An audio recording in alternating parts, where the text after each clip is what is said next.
द्रौपदी मुर्मू, फर्श से अर्श तक के सफ़र की कहानी।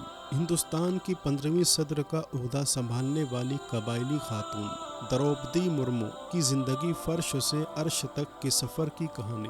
64 साला मुर्मू ने इस सफ़र में कई उतार चढ़ाव देखे। इन्होंने आवामी ज़िंदगी का आगाज़ भारतीय जनता पार्टी बीजेपी के एक सादा कारकुन और एक बल्दी अदारे के काउंसलर के तौर पर किया और दुनिया की सबसे बड़ी जमहूरियत के आला तरीन ओहदे पर फायज हो गई है। मोहतरमा मुर्मू उड़ीसा के ज़िला मयूरभंज के पसमानदा और कबायली इलाके के एक छोटे से गांव बेदापोसी में पैदा हुई। इब्तदाई तालीम आबाई ज़िले में ही हासिल की। इसके बाद उन्होंने राम देवी महिला महाविद्यालय भुवनेश्वर से ग्रेजुएशन किया। मोहतरमा मुर्मू ने तकरीबन 5 साल हुकूमत उड़ीसा में क्लर्क के तौर पर अपना कैरियर शुरू किया। उसके बाद वो रायरिंगपुर के श्री आरूबंद वांटेग्रल एजुकेशन सेंटर में टीचर बन गई। यहाँ तक उनका सियासत से कोई ताल्लुक नहीं था। उन्होंने सन 1997 में बीजेपी की रुकनियत हासिल करके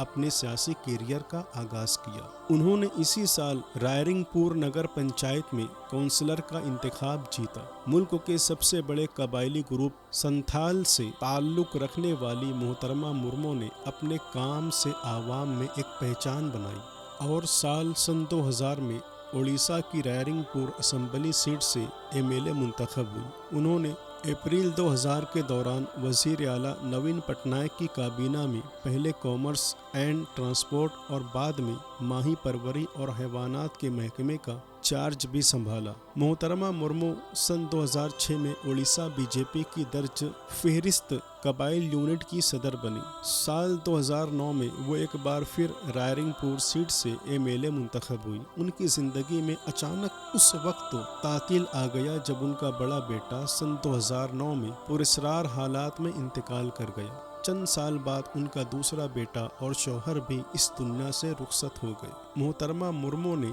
इसके बाद कई बार कहा कि उनकी ज़िंदगी में अब कुछ नहीं बचा। वक्त का पहिया घूमा। उड़ीसा की बेटी मोहतरमा मुर्मू सन 2015 में हमसाया रियासत झारखंड की गवर्नर बनाई गई। उन्होंने ये जिम्मेदारी जुलाई सन 2021 तक निभाई। एनडीए ने कई नामों पर गौर खौस के बाद उन्हें गुज़िश्ता माह अपना सदारती उम्मीदवार बनाया था। वो 21 जुलाई सन 2022 बरोज़ जुमेरात को अपोजिशन के उम्मीदवार यशवंत सिन्हा को शिकस्त देकर मुल्क की अव्वलीन शहरी बन गई।